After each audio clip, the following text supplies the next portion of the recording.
총 36장으로 이루어져 있는데 세 파트로 나누을 수 있습니다. 첫 번째 파트는 1장 1절에서부터 10장 10절까지 나눌 수가 있고, 두 번째 파트는 10장 11절에서 22장 1절까지 나눌 수 있습니다. 그리고 마지막 세 번째는 22장 2절부터 마지막 36장까지 이루어져 있습니다.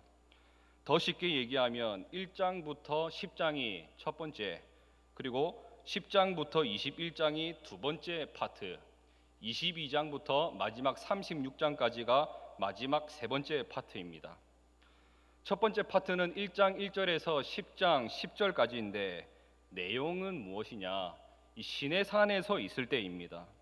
1년 1개월 동안은 이 시내산에서 있을 때에 여기 머무르면서 하나님께서 엄청나게 많은 말씀을 주셨거든요. 여기서 받은 말씀이 실제로는 출애굽기부터 시작하는 거예요. 출애굽기 19장부터 나옵니다.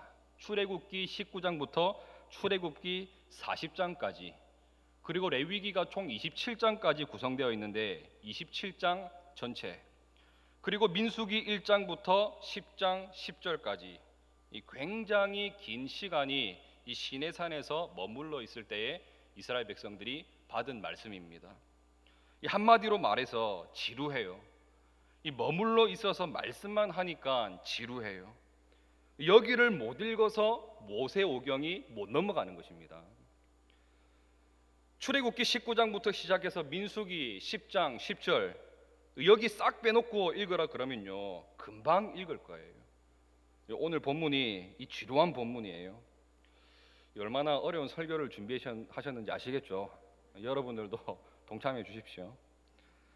그리고 이 실제로 광야라고 얘기하는 것은요 민수기 이 10장 11절부터 22장 1절 그게 이 광야가 움직일 때의 내용입니다.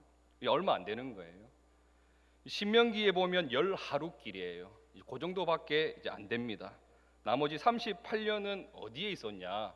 그것이 바로 이 22장부터 있는데 가데스 바네아라고 있어요. 모압 평야라고 하는 곳입니다. 가데스 바네아. 요단강 건너기 전에 널찍한 평야가 있거든요. 모압 평야. 거기서 머뭇거리다가 계속 있는 거예요. 정탐꾼 보내고 난 다음에 들어가지도 못하고 나가지도 못하고, 그래서 38년 동안 거기서 헤매고 있었던 것입니다. 그래서 가데스 바네아 또는 모압 평야, 그게 세 번째 파트입니다. 이게 출애굽이에요.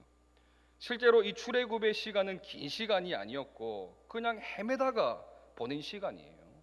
제자리에 머물다가 오랜 기간 시내산에 머물 때는 말씀 받느라고, 그 다음에 가데스 바네아에서는 불순종하느라고, 또 다른 해석을 하자면 불순종하는 백성들 다 죽이고 이제 세대 교체를 이루느라고, 여호수아와 갈렙 빼고 다 죽어야 하거든요. 그리고 나머지 신세대가 들어가는데 시간이 걸리잖아요. 그래서 38년 동안 제자리에 머무르게 만드셨는데 그게 바로 민수기입니다. 민수기 1장부터 10장 10절까지의 내용이 전반부, 10장 10절, 11절에서부터 22장 1절까지가 중반부, 22장 1절부터 마지막 36장까지가 후반부, 이렇게 나누어서 읽으면 성경 읽기가 어렵지 않다라고 생각이 됩니다. 오늘 민수기 3장과 4장입니다. 여기에 나오는 얘기는 뭐냐? 시내산에서 들은 말씀이에요. 레위인이 누구냐라는 거예요. 레위인이 누구냐? 성경은 이렇게 얘기를 합니다. 레위인은 하나님의 것이다. 그런데 왜 레위인을 따로 떼어 놓느냐? 이유가 있어요. 출애굽을 할 때에 10가지 재앙이 있었습니다. 그 중에 10번째 재앙이 장자를 다 죽이는 것. 그런데 문설주의 어린 양의 피를 바른 그 집만 장자가 죽지 않았습니다. 그래서 넘었다 그래서 유월절, 패스오버 이렇게 얘기를 합니다. 십자가를 향해서 간 거잖아요. 그럴 때 장자를 죽이는 것을 내가 살려줬으니까 대신 내게 그 생명의 값을 바치라는 거예요. 그게 레위인입니다. 아시겠죠? 그래서 인구 조사를 할 때에 장자의 숫자를 지금 쭉 조사를 했어요. 조사를 했더니 정확하게 센 것입니다. 정확하게 대충 세지 않고 정확하게 셌더니 여러분 43절을 보실까요? 43절입니다.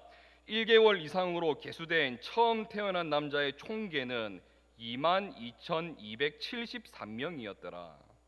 22,273명. 그런데 실제로 레위인을 세보니까요 얼마였냐면 39절을 우리 보실까요? 39절입니다.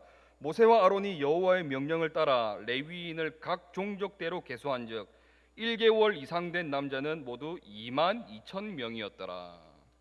보니까 22,000명이었어요. 22000. 그러니까 이스라엘 전체 장자의 수보다 레위인이 이 뒤에 있는 나머지 273명이 모자르잖아요. 273명 모자른 것을 두당 5세겔로 계산을 해서 바치라고 그랬어요. 273 곱하기 5 하니까 얼마냐? 그게 50절입니다. 우리 50절 보시겠습니다. 50절.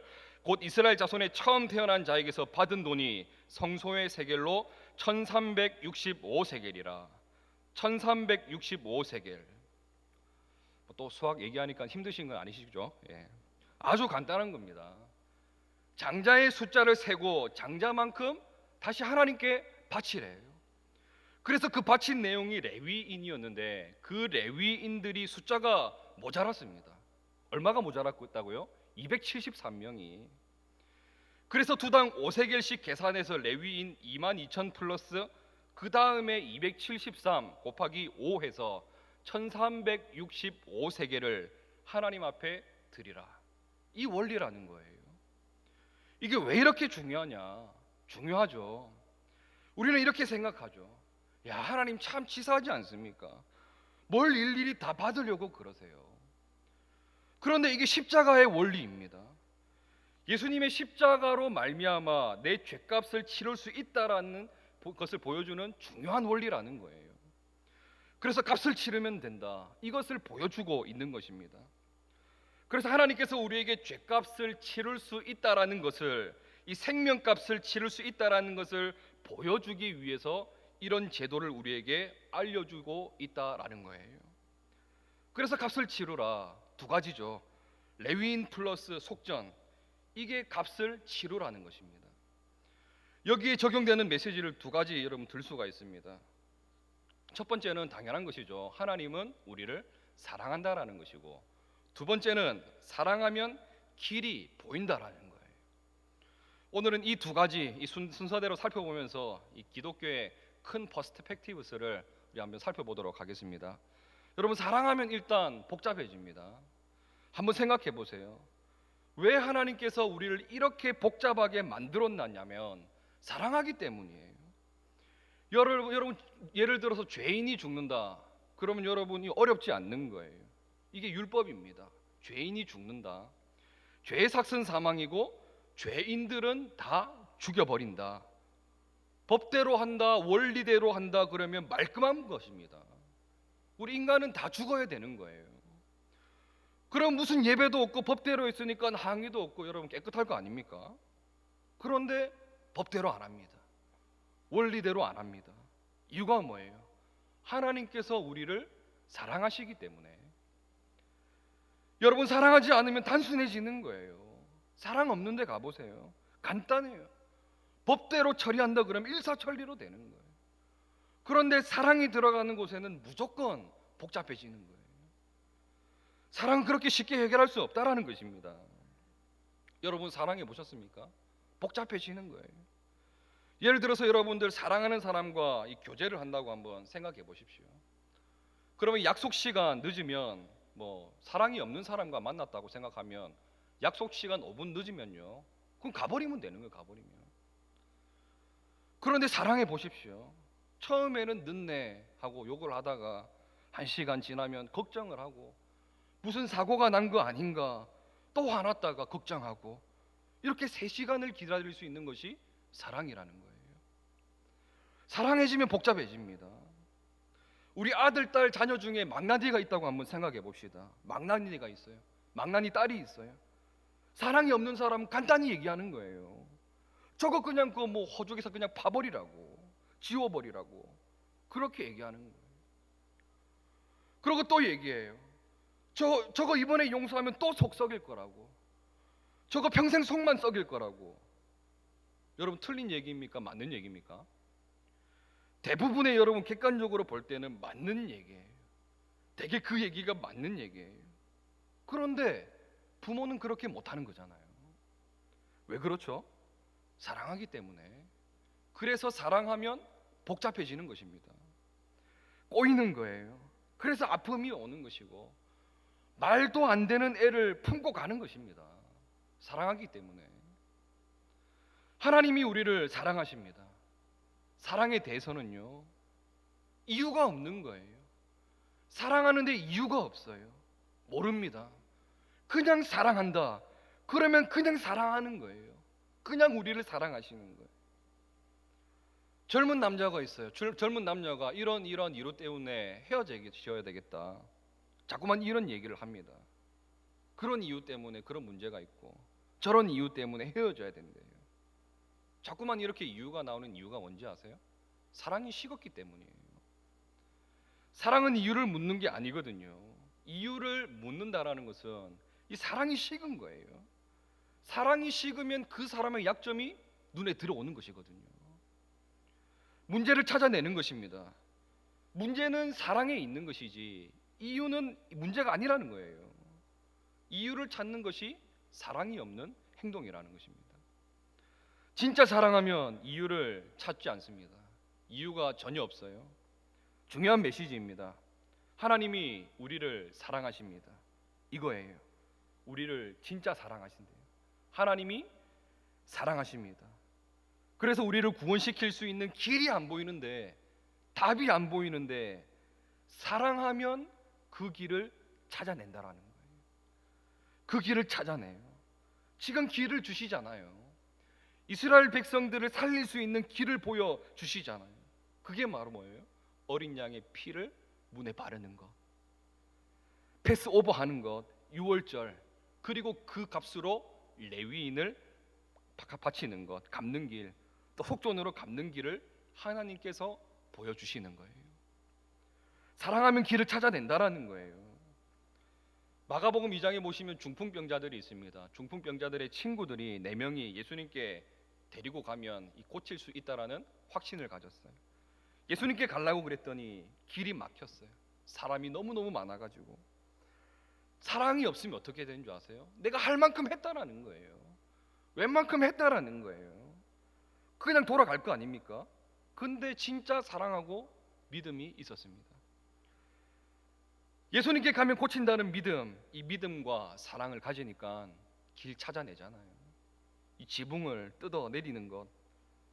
그래서 여러분들 어떤 일을 맡길 때는 유능한 사람에게 맡기면 안 되고 이 사랑이 있는 사람에게 맡겨야 되는 것입니다.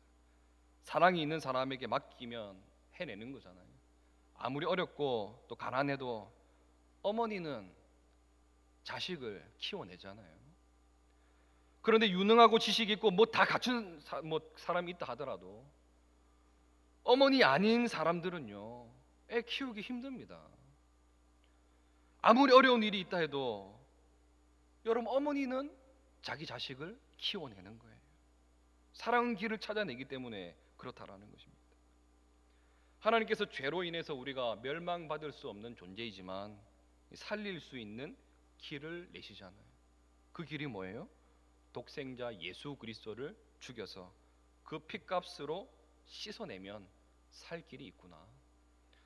그게 하나님께서 찾아낸 길입니다. 그게 십자가의 길입니다. 그 길은 하나님이 만드신 길입니다. 하나님이 우리에게 보여주신 길이에요. 그 길 외에는 하나님께로 나아갈 방법이 없다라는 것입니다. 요한일서 4장 10절을 보니까 사랑은 여기에 있다 이렇게 선언을 합니다. 제가 읽어드리겠습니다. 요한일서 4장 10절입니다. 사랑은 여기 있으니 우리가 하나님을 사랑한 것이 아니요 하나님이 우리를 사랑하사 우리 죄를 속하기 위하여 화목제물로 그 아들을 보내셨습니다. 그 사랑이 뭔지 아세요? 화목제물로 그의 아들을 보내셨습니다. 하나님의 길이라는 거예요. 우리를 사랑하사 우리를 건질 수 있는 길을 만들어 주셨다라는 것입니다. 화목제물로 그의 아들을 보내신 것이다. 사랑은 살 길을 찾아주는 거예요. 오늘도 여러분들 다른 길 찾지 마십시오. 예수님의 십자가 믿는 길 외에는 또 다른 길이 없습니다. 하나님이 보여주신 유일한 길이기 때문에 그렇습니다. 우리 인생 살아갈 때도 마찬가지입니다. 인생 광야의 길이라고 그러잖아요. 광야의 길은 또 다른 길이 없습니다. 광야에는 없는 게 있어요. 광야는 지도가 없는 거예요. 광야에 무슨 지도가 있습니까? 길이 없는데요. 그래서 하나님이 구름 기둥과 불 기둥이 가는 그곳이 바로 길입니다. 따라가는 겁니다. 예수님이 우리의 인생의 길이라는 거예요. 구원의 길입니다. 그래서 요한복음 14장 6절에 내가 곧 길이요 그러잖아요. 이 세상에서 딴 길 찾지 마십시오. 없어요. 광야 길은요, 길이 없어요. 예수님이 길입니다. 그 길 따라갈 수 있는 여러분들 되시길 바라고, 그 길 따라가야 여러분들 살 수 있습니다. 오늘도 이 자리에서 예배드린 성도님들 단 한 분도 이 예수님 외에 다른 길 찾지 마십시오. 예수님 길 붙드셔야 구원이 있는 것이고 인생에서의 승리가 있다라는 것입니다. 예수님 붙들 수 있는 거룩한 자녀 되길 바랍니다. 그럼 한 가지만 묻겠습니다. 여러분, 천국은 누가 가는 것입니까? 천국에는 누가 갑니까? 저희 집에는 딸 둘이 있습니다. 큰 딸, 작은 딸이 있는데 주일날 예배 드리고 와서 예배 다 드린 다음에 끝나면 아마 집으로 갈 것입니다. 저희 집으로 가요. 여러분, 왜 집으로 가죠? 딸들이 착해서, 의로워서, 정직해서, 말 잘 들어서, 공부 잘해서. 왜 집에 가죠? 아버지의 집이니까, 우리 집이니까, 아버지가 있으니까, 아버지의 집이니까, 아버지 집이니까 자녀들이 가는 거예요. 착하고 의롭고 정직하고 말 잘 듣고 이런 거는 별로 관계가 없어요. 자녀는 아버지의 집이기 때문에 아버지의 집으로 간다. 오늘도 마찬가지입니다. 예배드린 성도님들 여기 대부분은 예배드리고 난 이후에 집으로 갈 것입니다. 잠시 어디 들렀다가 가실지는 모르겠지만 결국에는 가실 거예요. 왜 집으로 가시죠? 내 집이니까, 내 아버지 집이니까. 우리가 착한 일을 한다고 해서 가는 것 아닙니다. 나쁜 일을 한다고 해서 집에 못 들어가는 것 아닙니다. 심지어 우리가 어떤 잘못을 범해가지고 교도소에 1년 살았다고 합시다. 그러면 나쁜 짓 한 거잖아요. 그러고 난 다음에 어디로 가는 것이죠? 집에 가는 거예요. 왜 집에 가죠? 아버지 계시는 곳이니까. 그럼 다시 묻겠습니다. 천국은 누가 가는 곳입니까? 천국은 하나님이 내 아버지인 사람이 가는 거예요. 이 중요한 원리예요. 천국은 누가 가느냐? 착한 일을 해서, 의로운 일을 해서 가는 것이 아니라 하나님이 내 아버지인 사람이 가는 곳이에요. 그래서 여러분의 신앙이 생긴다는 것이 뭐냐 하면 하나님이 내 아버지가 되시는 거예요. 여러분, 여기서 흔들리면 율법주의에 빠져버리고 다 무너버리게 됩니다. 그럼 다시 한번 묻겠습니다. 여러분, 지옥은 누가 가는 곳입니까? 나쁜 짓을 해서 가는 곳입니까? 지옥 가는 것, 죄 지어서 지옥 가는 것, 마귀를 아버지라고 하는 사람들이 지옥 가는 거예요. 자기 아버지 계시는 곳 찾아가는 곳이잖아요. 그러니까 천국과 지옥은 죽어서 아는 것이 아니라 지금 판가름 나는 것입니다. 지금 여러분의 아버지가 누구십니까? 하나님. 그럼 하나님 집 가는 것이고, 죽어서 판결되는 게 아니에요. 아버지가 누구냐예요. 천국은 하나님의 집입니다. 아버지라고 하는 사람이 가는 곳이다. 여러분, 그거 잊지 마십시오. 그래서 결국은 신앙 훈련이라는 것이 무엇이냐? 결국은 딴 게 아니에요. 하나님을 나의 아버지로 만드는 겁니다. 나의 아버지. 그래서 요한복음 1장 12절이 이 기독교에서 그렇게 중요한 것입니다. 영접하는 자, 곧 그 이름을 믿는 자들에게는 하나님의 자녀가 되는 권세를 주셨으니. 이거예요. 우리의 모든 죄악을 씻어내시고 예수님의 길, 그 길 외에는 하나님을 아버지라 부를 수 있는 길이 없습니다 라고 고백하는 것. 그게 하나님을 아버지로 둘 수 있는 유일한 길입니다. 그래서 우리는 예수 그리스도를 증거하는 거예요.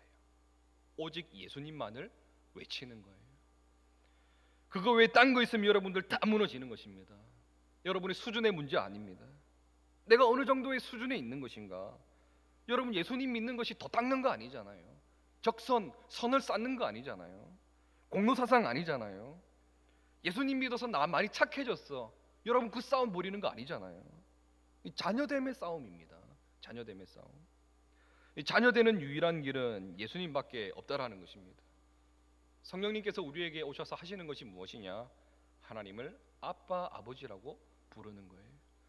갈라디아서 4장 6절에 보니까 너희가 아들임으로 하나님이 그 아들의 영을 우리 마음 가운데 보내사 아빠, 아버지라 부르게 하셨느니라. 그게 이 기독교의 믿음입니다.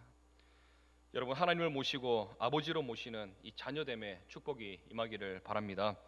그래서 자녀고 우리가 아버지이기 때문에 우리 삶이 인생이 복잡해지는 것입니다.